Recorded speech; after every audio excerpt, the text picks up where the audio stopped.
Are you ready to learn some great stuff about relationships? Put your hand in the air and say yes. Excellent, good. So sit up in your chair nice and excited while I read his bio very quickly to you. And then what we're going to show you a quick video after I've read this bio. No, sit up in your chair, I said, don't say stand up. No. Sit up in your chair, excited. But you're welcome to stand up if you want to. So, Des O'Connor. I only met Des O'Connor, you know, just, it was probably about halfway through last year, but personally I think he's a great guy. He's got a great energy about him, and he's somebody who loves to serve, and he comes from his heart. But I just want to read some stuff, and then what we'll do is we'll show you a quick video.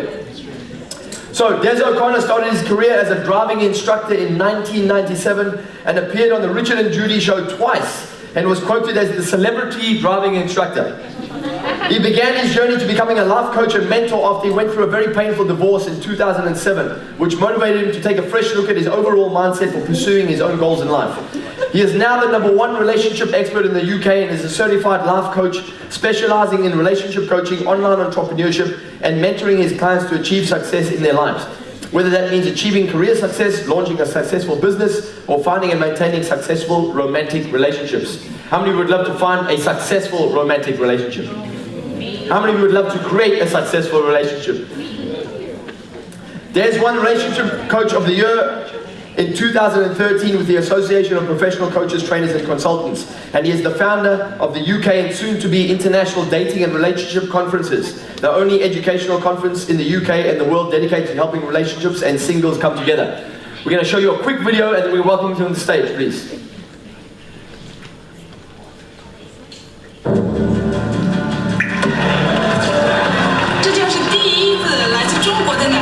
Good morning. It's a historic day. Dengan bangga kami umumkan, we announce the latest winner of the world-renowned Global Innovation Prize. He has an amazing story of achievement over the years. Successes he attributes To his education. After graduating from one of the most distinguished universities, first working with the UN on solutions for global sustainability. It's a solution. Это решение, которое навсегда изменит наше отношение к окружающему миру.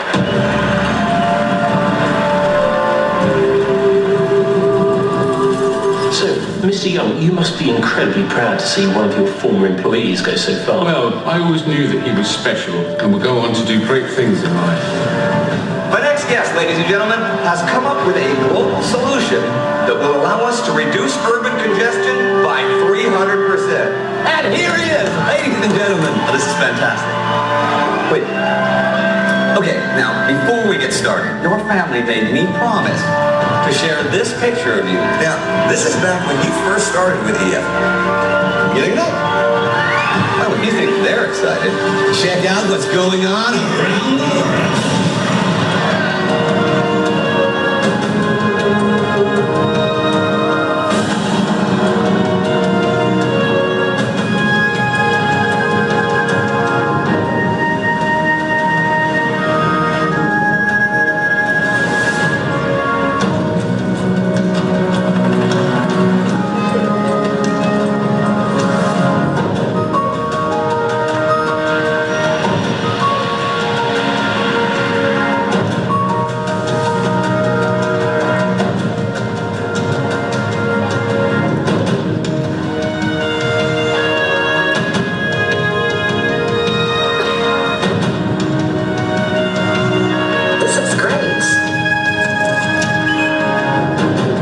Be an amazing story.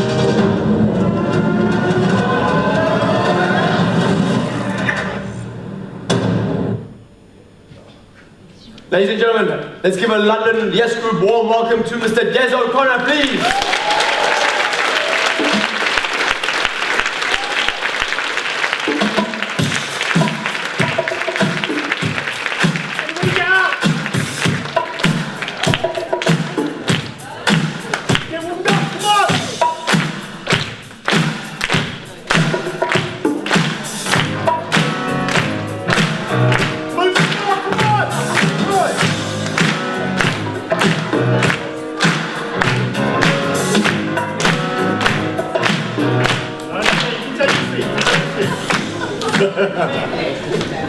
Good evening! Thank you all for coming out today. I really appreciate that. I had a few challenges today, but I'm here. Are we ready to have some fun today? Yes! All right, the first thing I would like to ask is, hands up all the single men in here today. Ladies, are you a man? Something I don't know?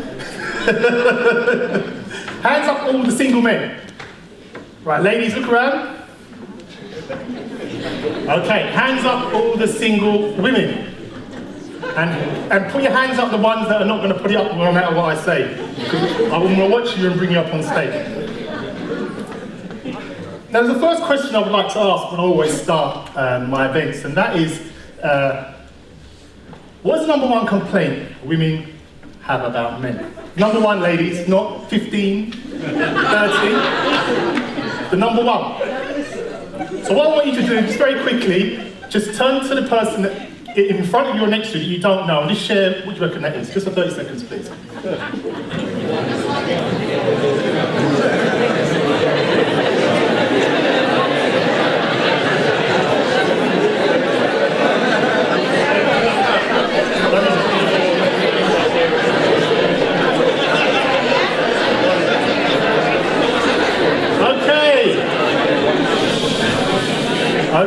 Okay. Thank you. Right. Who wants to shout out what they think they are? They roll over and sleep after sex. They roll over and sleep after sex. That's an interesting one. Anybody else? They don't listen. They don't listen ever. Is she right, ladies? Yes. Anyone else? Ooh, they've been told that they sort of don't care. Anyone else? Sorry? Sorry, I didn't get... Pretend, oh, I see. Pretend they listen. Okay, who knows what the number one answer is? They do not listen. Hands up those of you agree with that. Why don't you listen? Why ladies, why don't you listen? Okay. Okay, I'm going to make this fair because it's not just fair just to have one for ladies. So, what was the number one complaint men have about women? Turn to the person again and share that within 30 seconds.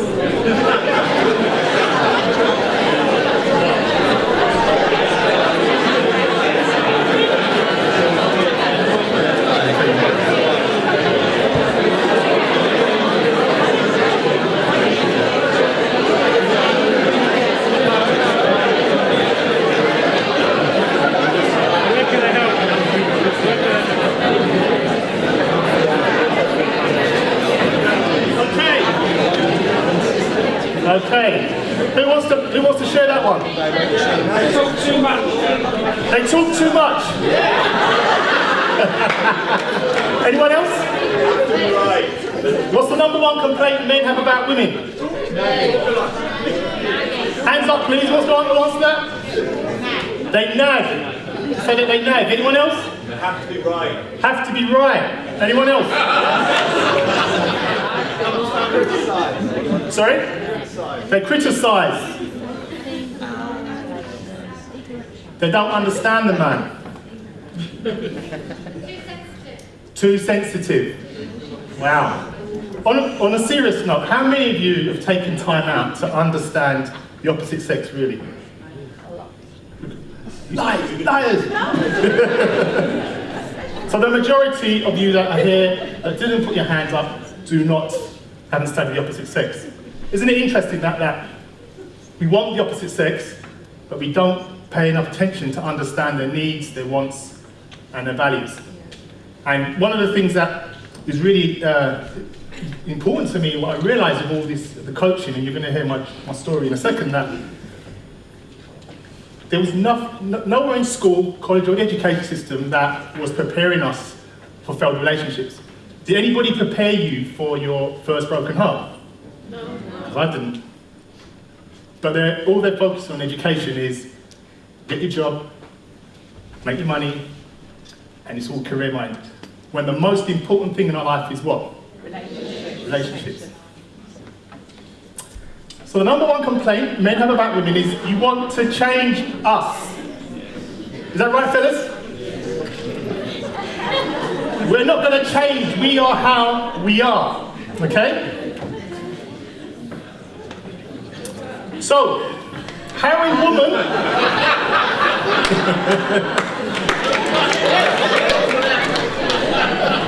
Give me a 5 for the guys. Does that make... Would we want to come home to see that?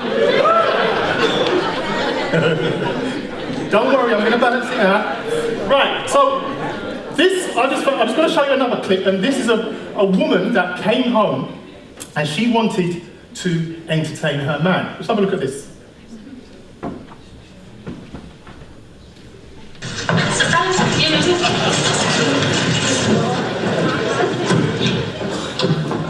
Music make you lose control. Music make you lose control. What's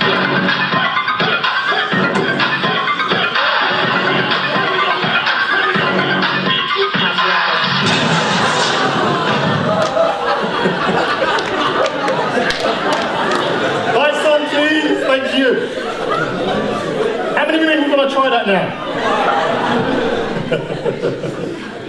So that's how you entertain your man when he's sitting home from work, and that's what you women need to do. But every man has a male friend that his woman dislikes. Every man has a male friend that his woman dislikes. So ladies, has there been a friend of yours, a friend of your man or your husband that you just couldn't stand, but you just tolerated him because he was your mate's good friend? I'll show you what I mean.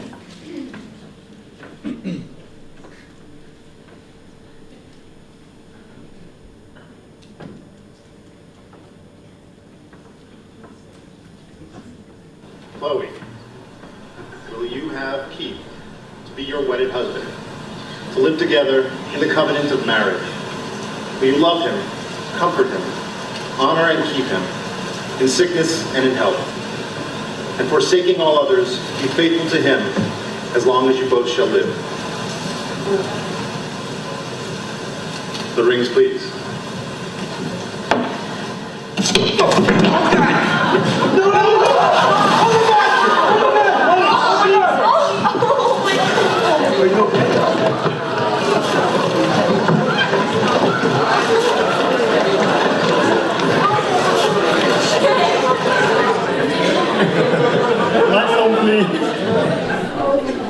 And that is actually a true story. That actually happened. So, I'm going to share my journey very shortly, but I'm just going to... how many single people in here at the moment? A lot. A lot. Now, I've been coaching mainly single women, but I do work with some men, and my tips have been working. Been finding women, the right man, and the husband, and everybody that I've set up to date are still together. And I've actually been at some weddings, which I'm going to show you very shortly. So I'm just going to go 7 ways, because I know there's some people in here that are in a relationship. So this isn't a singles event, but I'm going to go backwards and forwards. So just some of the steps that I've been using that works. Number 1, if you're single, you must be honest with yourself.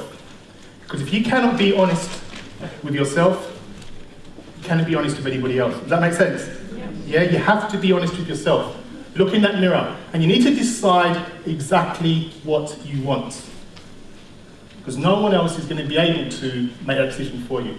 Does that make sense? When you're looking into that mirror, decide what you want.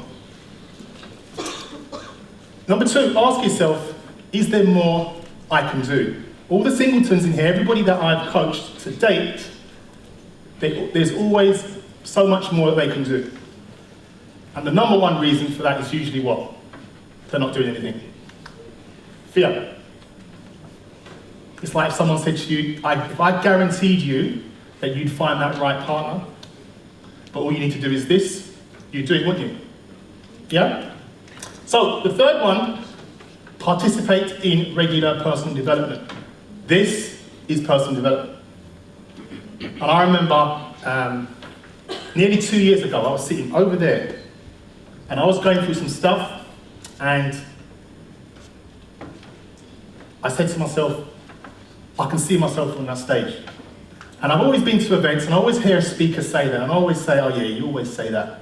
But I sat over there, and I was going through some stuff, and I'll tell you how long ago it was. It was when Ian Young was just nominated the chairperson. And I sat over there, and I remember I was speaking to him. And I'm here.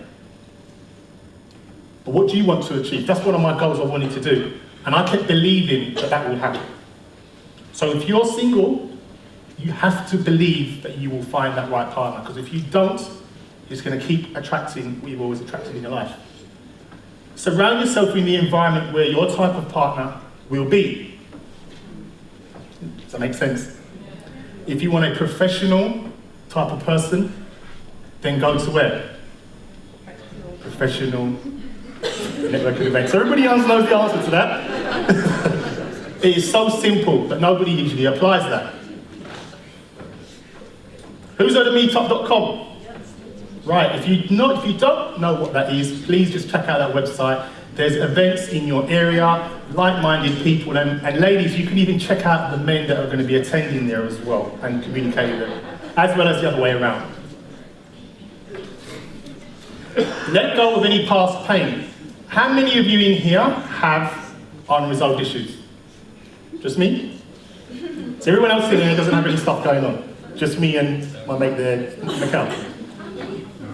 Those of you that have unresolved issues, you need to work on that, whether it's with a therapist, whether it's with counselling, or even just watching Louise Hay on YouTube. Does that make sense?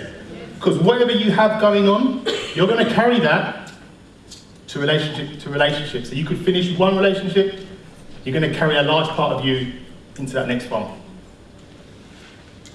And study the opposite sex.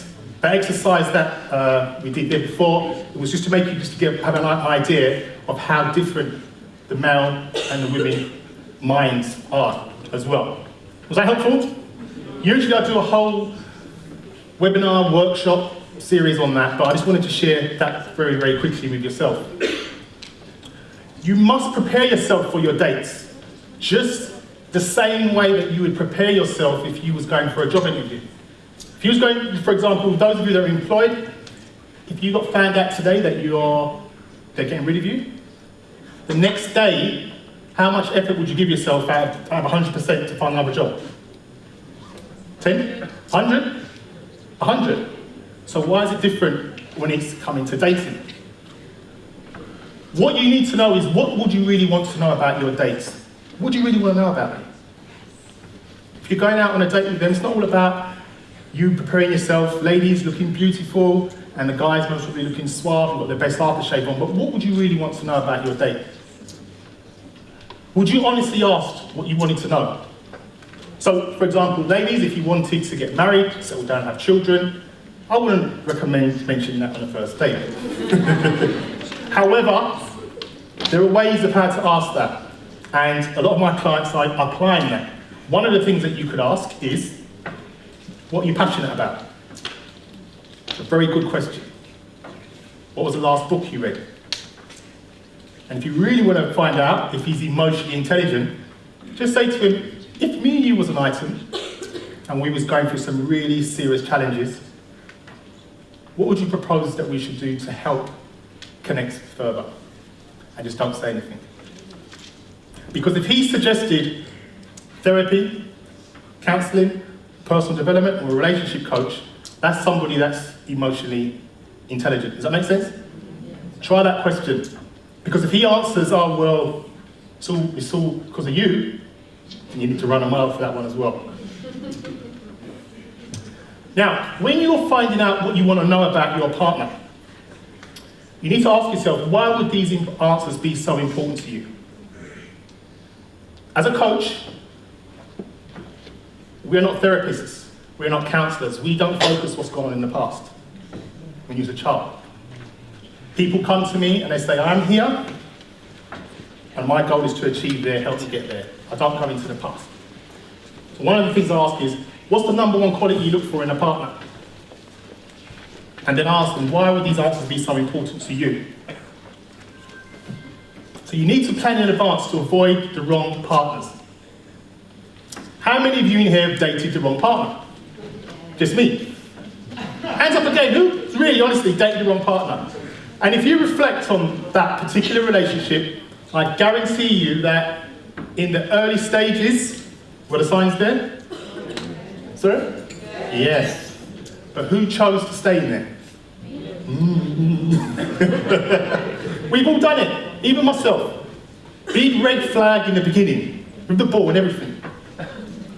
And you just dive straight in first and then wonder why there's major problems at the end. But what you need to do is identify those signs early in the early stages and run a mile if it's not compatible with your values, your goals, and your belief. Does that make sense, everyone? Yeah. Yeah? How many of you talk to yourself?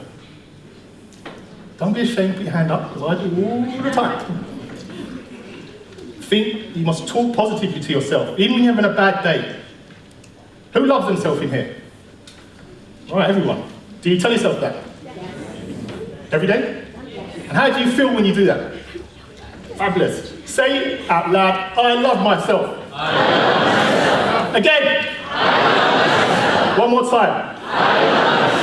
Now when you say that, how do you feel? Yeah? Now say, God, oh, what's going on? I'm unhappy. And again. How does that make you feel? But we all do it, don't we? So, I love myself. Again. Right. Keep saying that to yourself. So you focus on the positives, that's what you should get. Focus on the negatives, and you will get that too. As your experience become words become thoughts. Always talk to yourself positively.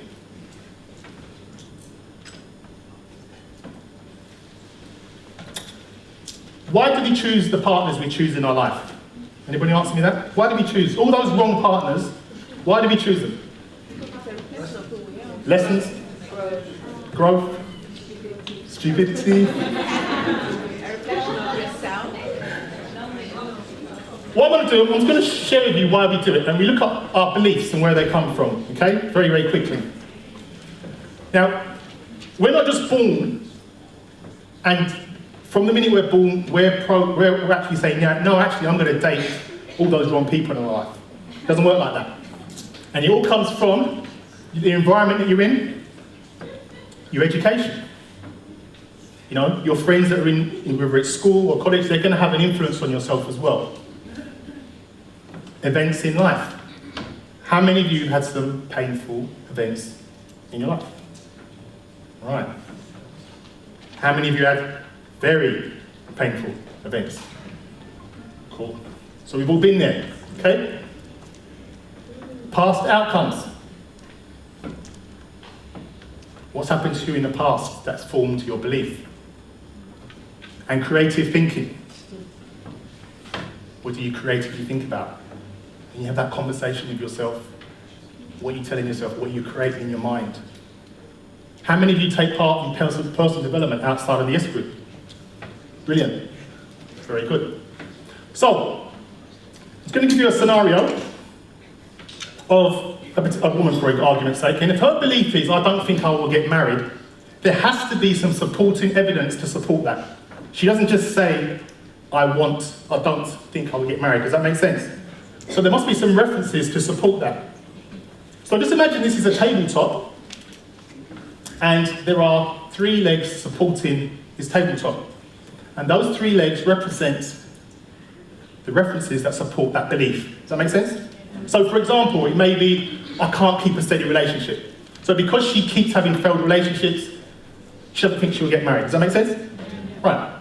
Who knows somebody like that? Who is that? The men I meet don't want to get married. So she's mostly associating herself with not serious men. Does that make sense? Yeah? And this could still apply for a man as well, ladies. Those of you who want to blog or send me emails about I'm being sexist. My parents were divorced when I was a child. Okay? So that's a belief that this particular person believes about themselves, why they don't think they're going to get married. Does that make sense? So all we need to do is change her beliefs. Does that make sense? Because she's thinking negatively, and she's never going to get married, she keeps thinking that. So what you then do is, her belief is, which is the wrong slider, but that should be, I think I will be getting married. And those supporting beliefs for that is, men always tell me I'm wife material. How many women have been told they're wife material? So all the others have been told that. I visualise my wedding every day. How many of you visualise? Just us three then. Do you want to come up and share? No, what did you? And the third one will be, my best friends are all married and I've learned so much from them.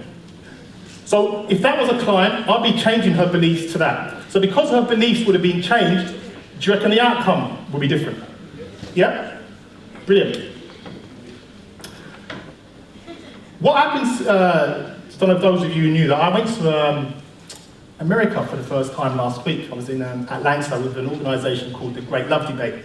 And those of you that know me, one of the passions I wanted to do is to go to America, and I was visualising that I would go to America and do very well out there. And this is the owner of an organisation called the Great Love Debate.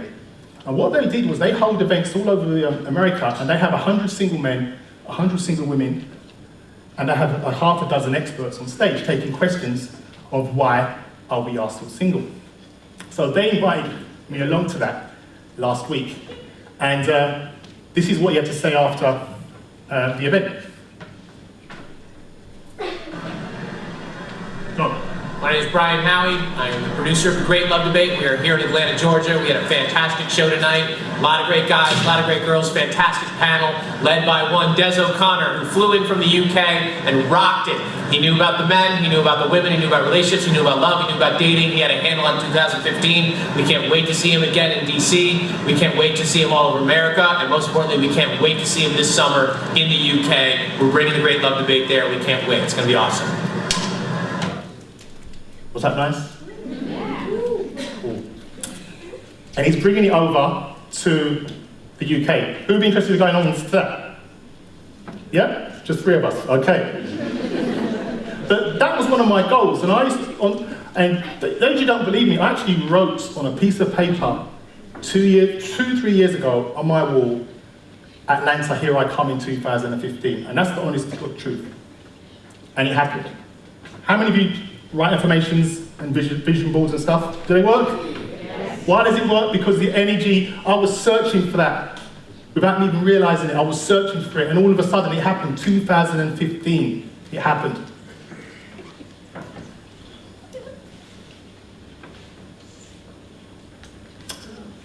As Anthony Robbins says, as long as you believe something, your brain operates on automatic pilot, filtering out any input from the environment and searching for references to validate your belief, regardless of what it is. Does that make sense, everyone? Yeah. All right. Change the way you look at things, the things you look at will change. Make sense? Yeah. Okay. This man here, who's heard of Paul Carrick-Brunson? Just two of us, three of us. He's the #1 matchmaker in the world. And he's been endorsed by Oprah Winfrey. And I met him at an event last year. And he was the one that brought me over to America. But let's hear what you have to say about that.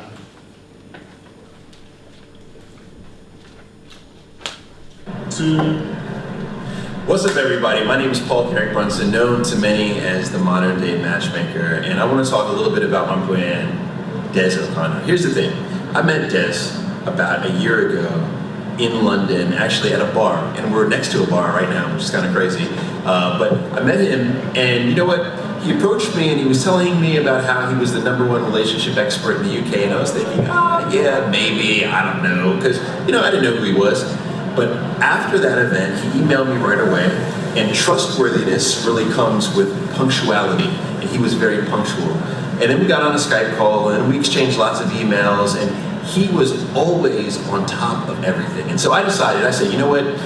I'm going to be a part of a big event in the United States, in Atlanta. Des, why don't you come and be a part of this event? And so he has flown over. He's actually filming this right now. We're actually at the city, which is Atlanta. We just came back from the event, and it was my first time ever seeing Des live on stage, interacting, engaging. In Atlanta, this is a tough crowd, and I'm gonna tell you what, he did incredible. Des was just phenomenal. And I was able to see with how he handled the crowd, the information that he gave, the fact that he was entertaining, but at the same time he was informative, that he really knows his stuff. And there's a lot of people in this relationship industry that don't know their stuff. And this is one guy that I can say now, I have seen, proven, he's battlefield tested that he knows his stuff. And it's an honor to be his friend. It's an honor now to be his colleague in the space. And he is going to do amazing things. And I want you to keep an eye out for him. Matter of fact, if I could invest in someone, I would invest in him. And technically, I am investing in him because I'm doing this video, right? But I'm also here to support him because he is great, great advice. And also, I'll say this last thing is that get to know his story, right? I know his story. I know he hasn't shared his story with a lot of people, but he'll be sharing his story with more people. But I think that it's his story that gives him the power to do what he does today. And I actually think that if he hadn't gone through that story and hadn't walked through the fire, he wouldn't have passion and he wouldn't have the vision to do what he does today. So we have to thank God for all of our blessings in life. And sometimes our blessings come in unexpected packages. And in this case, meeting Des O'Connor was an unexpected surprise. Whoa, thank you.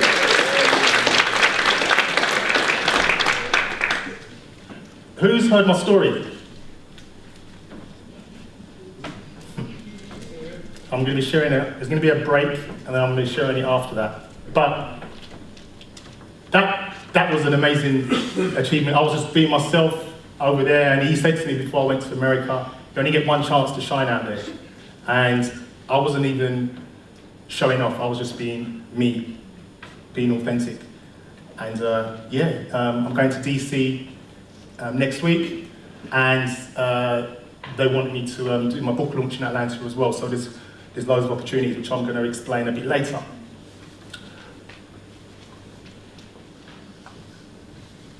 Clicker working? Right.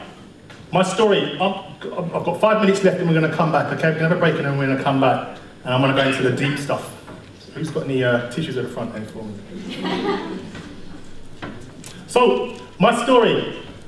I went to a boarding school when I was 14. It was a challenge boarding school. I was always getting in trouble at school, but fighting, not crime, fighting, because I was quite bright at school and I was always trying to get a lot of attention. And I got suspended 3 times in my first year at my secondary school. I went to a school called Blackheath Blue in Blackheath. And I wasn't getting into fights. I was very man-free and I wasn't afraid of anybody. My family brought me up to not to be afraid of anybody and stand your own ground, no matter if they're 2 or 3 sizes of you. Hence the reason why it's probably why I am how I am, because I'm not afraid of anybody. But that school changed my life. I thought I was bad until I went there. A lot of my friends are unfortunately dead or in prison. It was the same one that Frank Bruno went to as well. So it was a school, you know, you see all those guys out there getting into trouble, youngsters, that was the school that I went to. But I was very good at table tennis. I excelled in table tennis. I was ranked 19th at the whole of Sussex when I was 14, junior, and there was the junior age is up to 17. I had loads of trophies. And how many of you have children? What I would say is, when I was growing up, my mum used to always have certificates on our wall.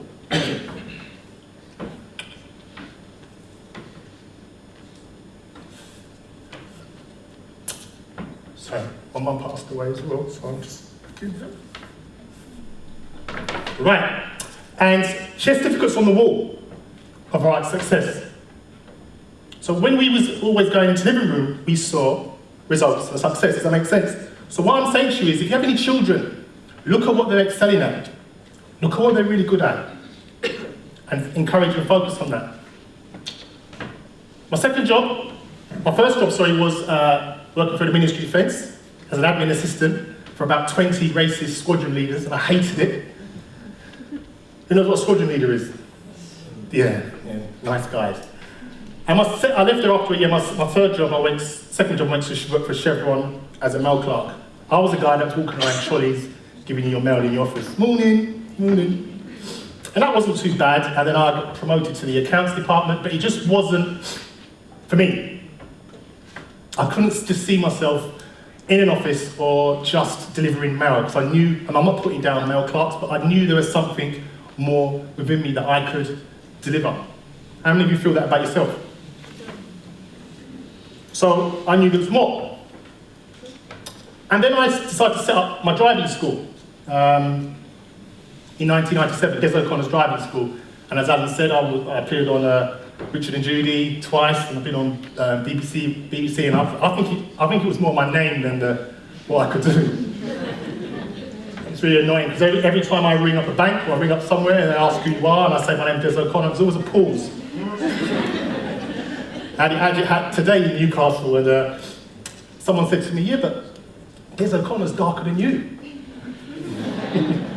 So I decided to set up my own driving school, and it was really successful. There was loads of Des O'Connor driving school cars in the southeast of London, and the reason why I decided to become a driving instructor was my sister's at the front, Maureen. She recently passed her driving test, and we used to go and visit our grandparents in Croydon, and we used to go and look after them and take them food and all this kind of stuff. And she had lacked confidence, and she always said to me, "Oh, you're really patient in teaching, etc.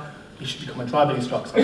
So this was at the same time I was at Chevron. Cut a long story short, Chevron made redundancies. They were giving you £2,000 to train what you want to do, and I took the £2,000 and went to BSM and qualified sort of that way.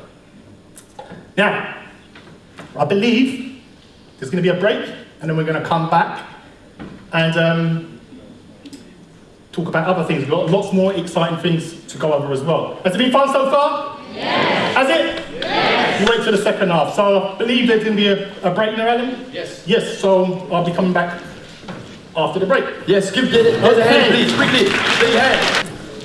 Who's interested into the second part now? Yes. All right. Okay, so after the driving school, unfortunately, my parents passed away in 2001 and 2003. And I must say that was the most traumatic time of my life to date.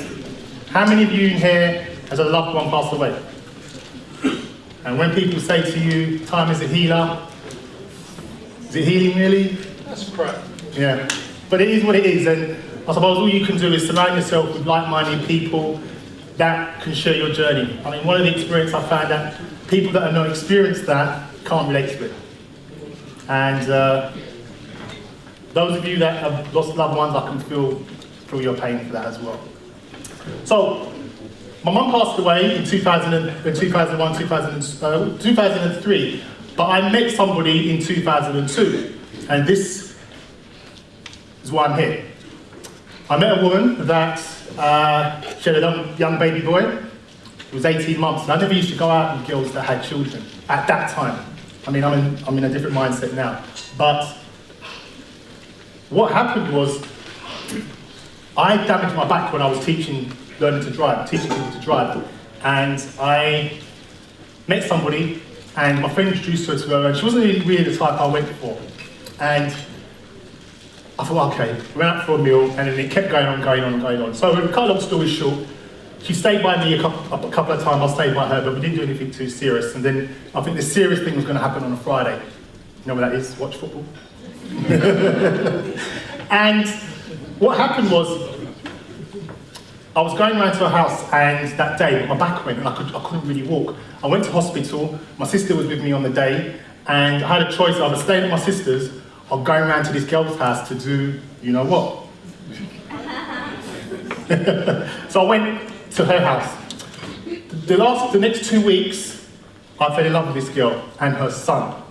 The turning point for me was when she went to get a bottle for her little baby boy. He was 18 months, and he crawled up onto the bed and he tried to kiss me, and all there was dribble on my mouth.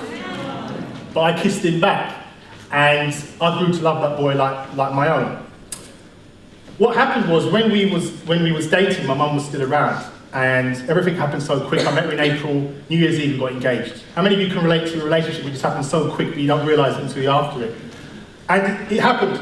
And what happened next was that we got engaged New Year's Eve, and my mum was alive at the time. And my mum was a very strong-minded woman, Jamaican, and she didn't mince her words. She would tell you what she actually felt. So she came along to the engagement party, and I could tell she wasn't happy.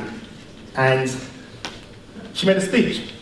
And those that are mothers will know what this speech meant. All that she said was in the speech is, because at the time I had a successful driving school business, I had properties I was renting out, and I was doing quite well, you know? And what happened was, my mum just said in the speech was, this is my blue-eyed boy, because I was her favourite, and her words were just this: everything that he's achieved is achieved by himself. That was a message to my fiance and her family. So I didn't really understand what that meant at the time, my mum just being my mum. But who believes that most mums are usually right? Yeah.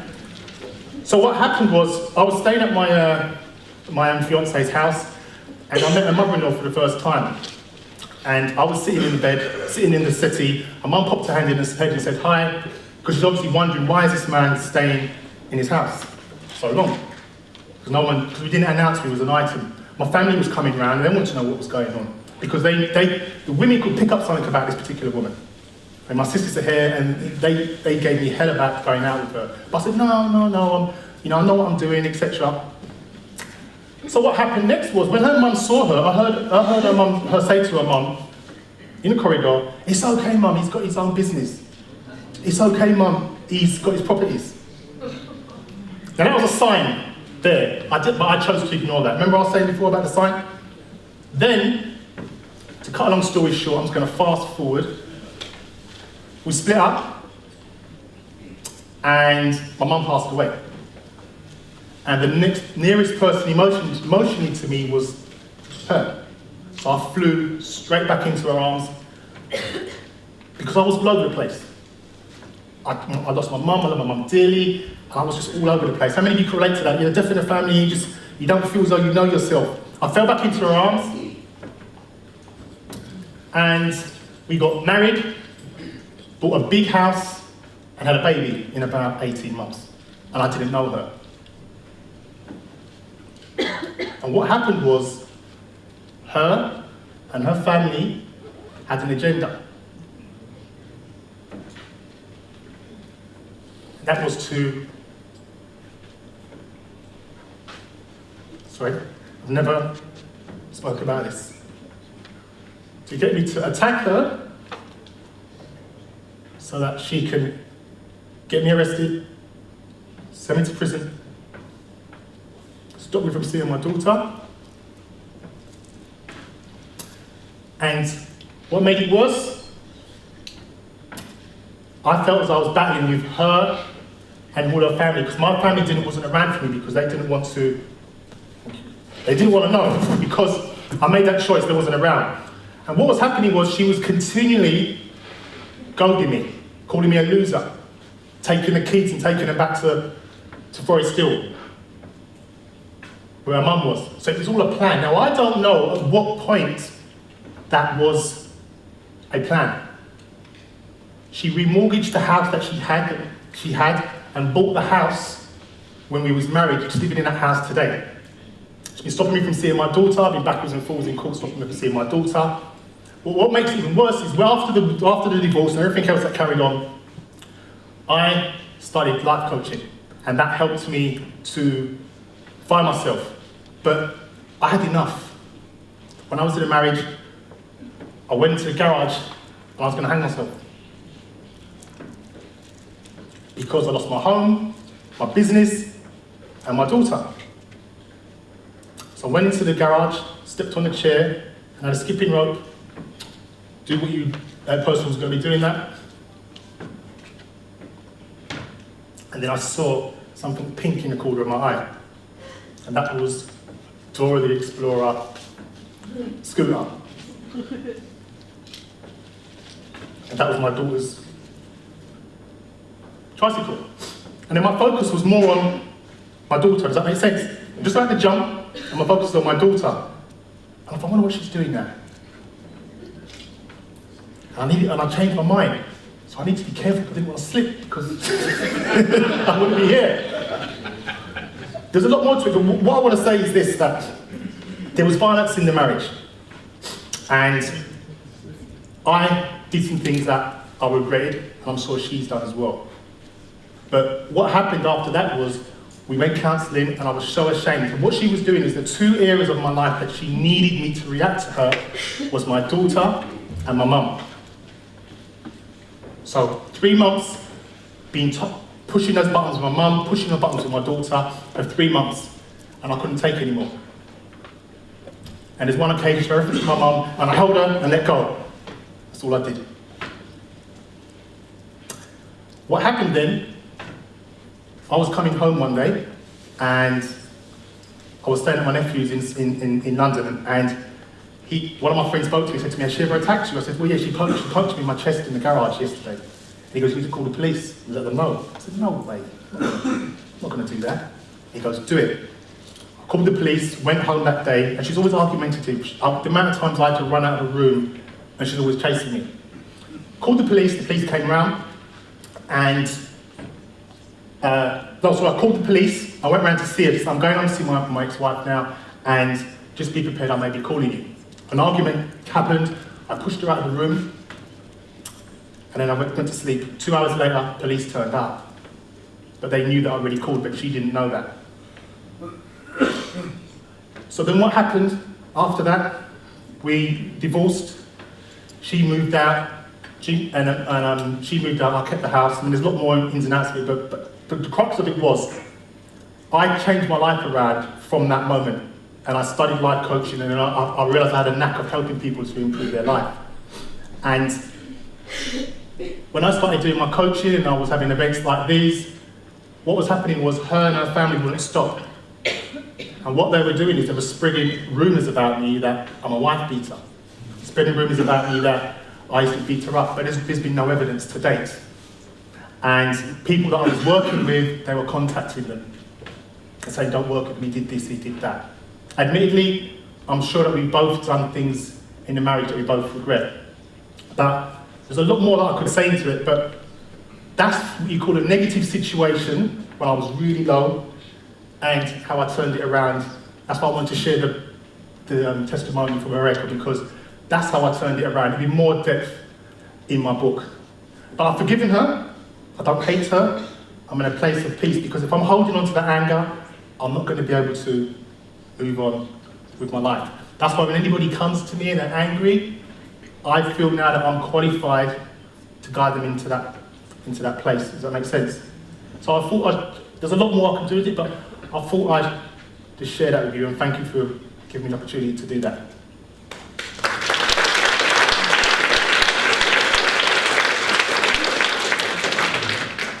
So, I qualified as a coach. As I said, I'm going to go through this very quickly. Got divorced, qualified as a coach, done a USA tour, and in my book and that stuff as well. The moment my life changed, when I was married, I came across this book by Barbara DeAngelis called, Are You the One for Me? Very, very excellent book, very inspirational, and it makes you look within yourself. I don't know Barbara, but I'm just sharing my journey there. So I carry a journal everywhere I go. Do you guys carry a journal? Carry a journal, write your thoughts, write your feelings down on a regular basis. That's what's helped me get to where I've got to. I was going to seminars like Yes Group, and I mean, those of you that are coming for the first time, I'd be sitting at the back there, and it could be one thing a speaker says that makes me feel good within myself. And sometimes that's all you need. Does that make sense? So those of you that are not, it's the first time you've been here, you've got stuff going on, just come along at the end of the Wednesday, end of the month, because there will be things that you will hear that will change your life. So that was me when I was stressed. That was me, 2007, at my friend's house. What questions did I ask myself? What I learned from coaching is if you ask yourself intelligent questions, you're going to get intelligent answers. Does that make sense? So, what I used to ask myself, when I wasn't seeing my daughter, when we came out of court, and I've gone from being a dad to a 24/7, and it goes to court, there's a lot of lies being thrown into court, and then I've been told I only can see my daughter for 4.5 hours, 4 hours every 2 weeks. So I used to ask myself, this was going on for a regular basis, but I asked myself, what is good about this situation? So I say to myself, for example, even though I don't get to see my daughter as much as I would like, the positive aspect of this situation is that I had free time to learn and improve my coaching business and plan to write my book and attend personal development seminars like the Yes Group and business events that will help me to make enough money to give my daughter a better life. I had to focus on that because I had to stop focusing on all the negative stuff. Does that make sense? So that was making me feel different within myself. Another question, what can I learn from this experience? I've learned all the years of heartache and difficulties that no matter what happens to me, I have the choice to choose what I want to do in my life when a negative situation arises. And the final question I would ask myself, how can this improve my life? This will help me grow, let go of past pain, and help me to become more successful. Now that took me a while to get that, but whenever there's any situation going on in your life, ask yourself those questions. That's me winning the award.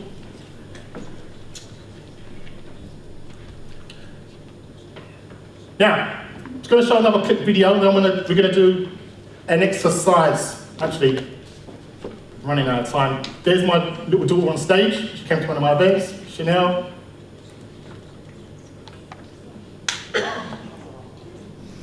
That's my little daughter there, Johanna, as well.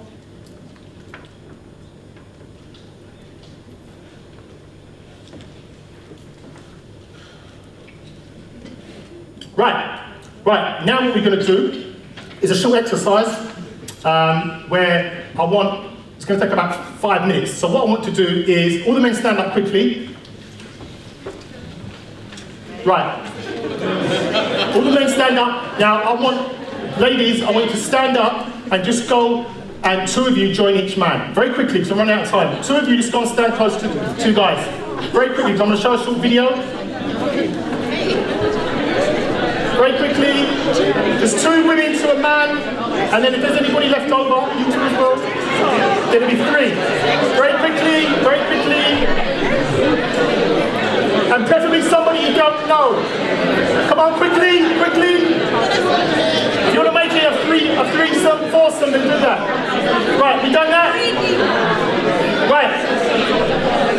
Okay, what I want you all to do now, So I haven't got that much time. What I want you to do now is just watch the screen for a minute, because we're going to do an exercise, okay? Now, it's about relationships, and we've all been there, and it's linked with PMT. So everybody can see the screen? Okay, here we go. What's going on?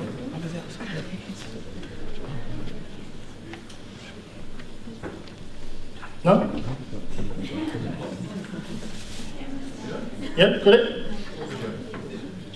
PMT one.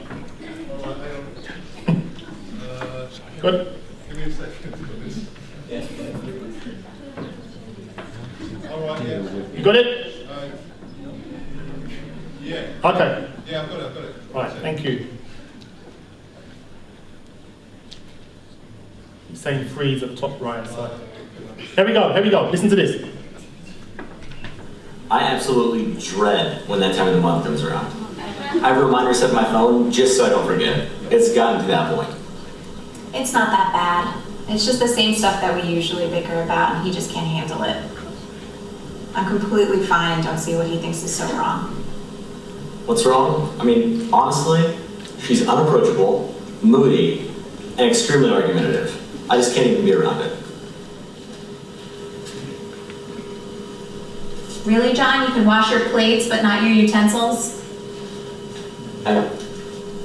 Sorry about that. Honestly, I was just kind of... Do I have to do everything for you? I'm not your mother, you know. I'm sorry, I was in a rush. I didn't realize it was that time of the month again. My time of the month has nothing to do with the fact that you can't wash a fork and spoon. Sally, I can do it. I'm right here. I'll take care of it. I'll be that dishwashing wife you always wanted, right? Okay, you know what? You're out of line. You're extremely out of line.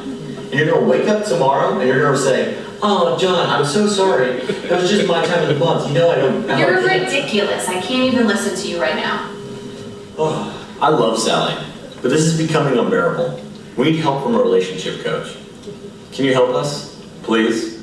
Okay, so this is what's going to happen. I want you to discuss between you, if you was a relationship coach, how you would help those two. What advice would you give them? And men, let the women know how you feel when it's that time of the month, and vice versa. Go! You've got about a minute.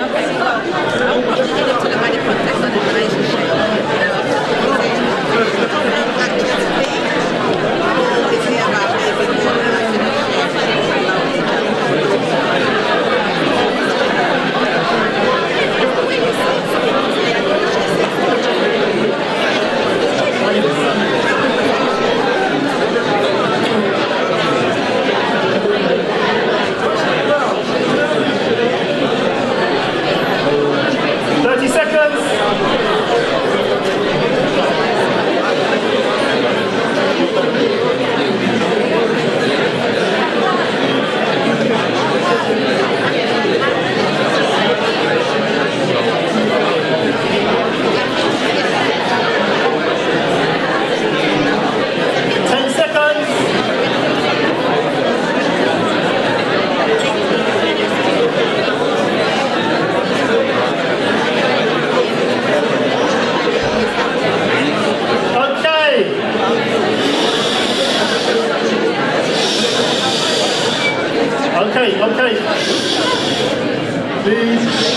Thank you, thank you, thank you.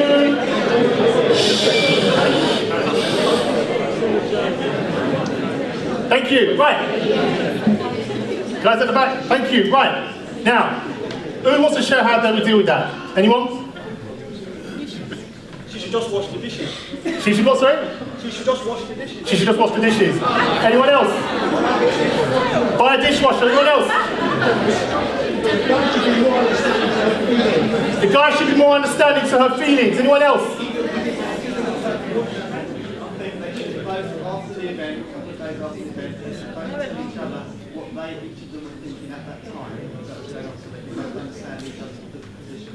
Brilliant. Anyone else? More sex! More sex. Anyone else? Just watch them.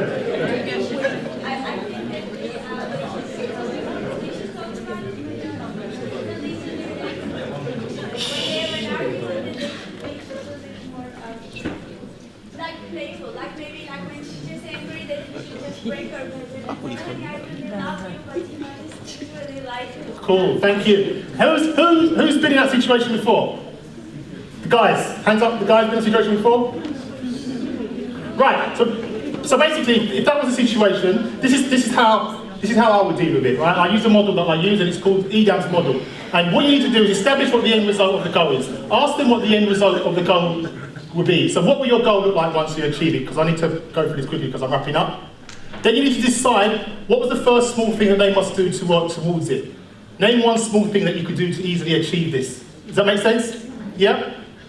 Action. The action not to be taken and when to be taken and when to do specifically. What day time are you going to take this action? So if she's going to say, okay, I'm going to be not so nagging to him, then she's going to, when she's having that time in a month, he's going to remind her about that she's just most probably not going to, maybe just give him a hug. Because guys, when it's that time in a month, they want a lot more TLC. Is that right, ladies? Yes. Right.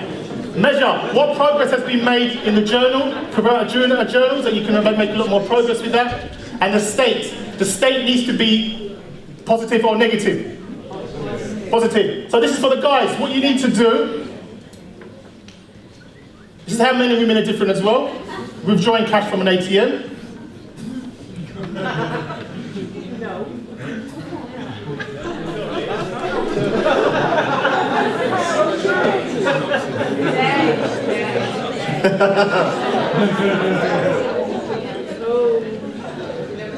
So what needs to happen is, I'm just going to go over these quickly.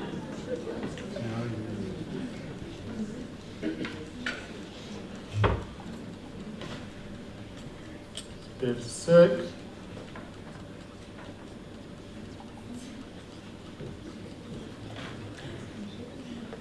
What needs to be happening is that you need to ask the woman, how do you want me to be when it's that time in a month? It's a very simple question. Because with the men, we are very simple creatures. If you tell us that we want you to do one thing, we will do that. Is that right, guys? Yes. Simple instructions. So she says, it's that time in a month, I would like you to be a certain way. He will be that certain way. Whether it's a hot bath, candlelit meal, or a lot more TLC, or a hot water bottle. Who has a hot water bottle? With me? Hot water bottle there? Does that help? Yep. Rubbing the tummy. But also, you need to with the man, you need to be a little bit more gentle and delicate with him at that time in the month, because a lot of us do dread that time because you're a different person to us. Is that right, guys? Yes. But the women are more sensitive in that area as well. Does that make sense? Yes. Yep. No. Yes. No. Yes. Okay. So this is what I was doing in the States.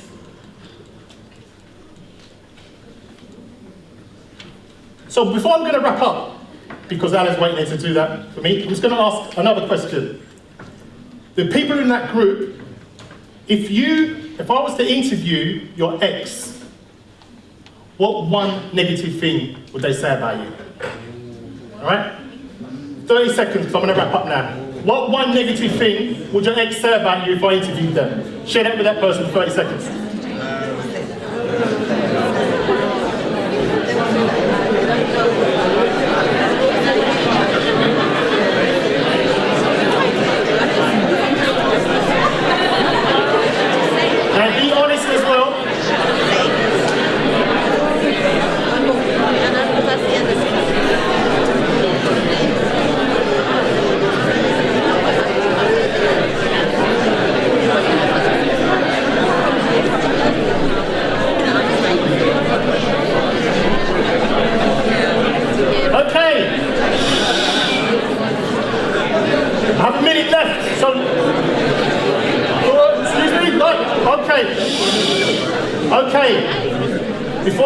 start with that one. What did you learn about, anybody learn anything about that? What did anything learn about that? Anybody want to share? Communication, anyone else? Just one person doesn't. Back then. Anyone else? Totally different now. So what would one complaint that you like to say about you? Want to share it? Quickly. Too tidy. Anyone else? Demanding. What I would say with that is, whatever that person said to you about you negatively, I guarantee you that you're taking that in each relationship. There's a pattern there without you even realising it. Because I can't believe I've asked that question, only 2 people in the room have answered that. Okay? Okay, Alan? Yes. Done, my friend. Yeah, come on. Woo! Let's give Des a hand, please. Woo!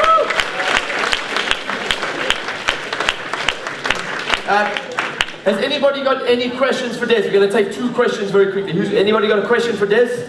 About anything to do with relationships or anything you heard about tonight? Yes, my friend. Tony, is it? Yes. Can we get a mic there, please? Just quickly, CV, please, my friend. Take a yard, make a yard, except make a yard there.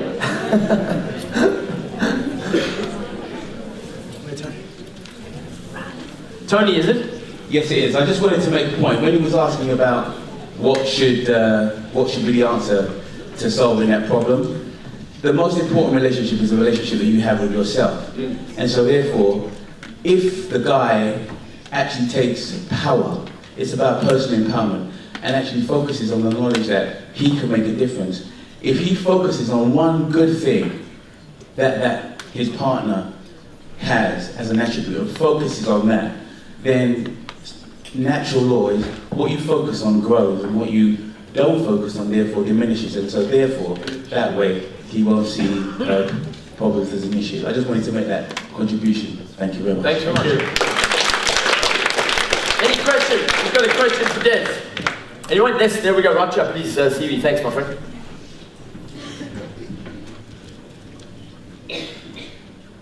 Well, stand up, please. Yeah, thank you.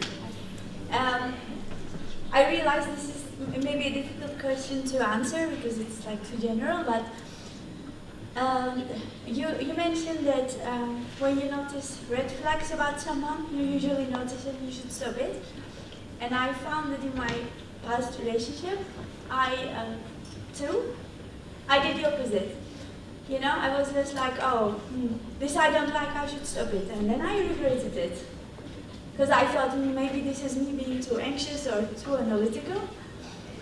So, yeah, although this is a general question, is there like a way you can know when you really have the right intuition and when you're just being maybe anxious or too over-analytical too quickly? That's a good question. What you need to do is remember I was saying before that you need to decide what you want, and you need to have a plan in place when you're meeting these dates. Because we've all been there where, we reflected back and we said the signs were there in the beginning and we chose to ignore them. Usually when that happens, the emotional state you're in, you're usually quite weak, or you cannot make conscious decisions. So those questions I said to ask in the beginning, to find if they're compatible with your values and beliefs, ask him where he sees himself in a year, 2 years, what does he do, the personal development, and then and make sure that's compatible with your goals and your beliefs, and take your time in the early stages as well. There's no rush, it's not a race. And then by that, you'll be able to see a pattern. I mean, like I said, I dived into that relationship with my marriage because I was emotionally all over the place. And I think on reflection, we've all been in that place as well. And that's why you need to make good decisions. We choose the wrong partners because we don't have a plan in place and we don't make it compatible with our values, our goals and our beliefs. And once you start working on yourself, loving yourself and understanding what your purpose is, you will start to attract the quality people that you want in your life. Okay? Thank you. Thank you. You go ahead. Let's take one more question. One more question. Yes, right there. Last question. Hello, thank you for the sharing today. It's really been good. I wanted to ask you a question. As a single lady, and would love to meet a man that I can share my life with, and find it quite difficult to meet the type of man that I would like to meet, then how would you kind of like, when you've done the personal development, you worked on yourself, you worked on your past, you're in a place of readiness. But then at the same time, or maybe not, and at the same time, I have the concept of like, I'm a lady, I don't approach the guy. Nevertheless, I might see an attractive guy that I'm attracted to, but I simply cannot take that step. How would you now then say to a lady like myself, what to do? I would ask you this simple question, 2 questions. What's the worst that could happen if you approached him? Rejection. And are you going to die? No. Right. If you knew that you approached the guy and you knew that he was the one, would you do it? Yeah, if I knew. Yeah, right. So the only way you're going to know is put yourself out there. Because if you're telling yourself negative thoughts, remember I said about what you're telling yourself. If sometimes you see a man, ladies, you see a guy that you like the look of, sometimes the smile will attract him to you. I smile all the time. But where are you going to meet them? Where are you going to meet these men? Where you I don't go to meet men, to be honest. But where do you go that you're hoping you're going to meet the type of man you're looking for? Exactly. You see what I mean? You're not going to the places where the type of man you're likely to be. You'd most probably just go out with your girlfriends occasionally now and again. And this is what women usually do. You go out in groups, sit in a corner of a table, on your phone, talking, and expect the guy that you fancy over there to come over to you. It's not going to happen. He's going to speak to the girls that are in that arena, that are around him in that environment. What I would say to you is, I'll ask you honestly before we wrap up. On a scale of 0 to 10, 0 being the lowest and 10 being the highest, how much effort have you honestly given yourself to meeting to date? Honestly, what number? 2. There we go. That's why you're not meeting. Does that make sense? Okay. Yeah? It always comes back to who? You. But what about when you contradict your values? You're a 2 at the moment. Whatever's going on, you need to do a lot more. You're only a 2 out of 10. You just honestly said that. So if I was working with you, we start moving you to a 3 to 4 to 5 to 6 to 7. But you're honest saying that you haven't been doing that much. So if you're not doing that much, you're not going to get much. Does that make sense? Yes. Always comes back to you. Go for it. Tell her to go for it. Thank you. Also, I would add something there. What's your name? Sorry, stand up, please. What's your name? EJ. That's right, CJ. EJ, that's right. EJ, I would add something there. If you go up to a guy and he says, and he doesn't want to go to it's not rejection. He just said no. It is rejection. No, it's not. That's your interpretation. That's what prevents you from taking that step. He can only say no. It doesn't mean he's rejecting you, he's just said no. Yeah? I leave that for you guys, not for me. Alright, cool. Yeah, very quickly. There's a mark, very quick.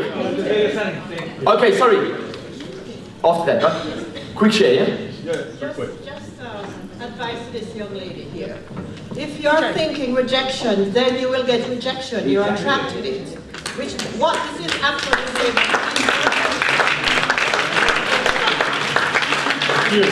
And she would know, she's got plenty of wisdom. Thank you, my dear. Thank you. Give her a hand. Stand up, please, my friend. I hadn't been on a date or been with a woman for about 7 years. And then I went to UPW. I've been before, but this year, well, you know what? I'm going to live. And yeah, now I'm seeing someone. Yay! Big hand! He's got 7 years to make up for. All right. So, let's give Des another hand, please. Come on! Don't go away.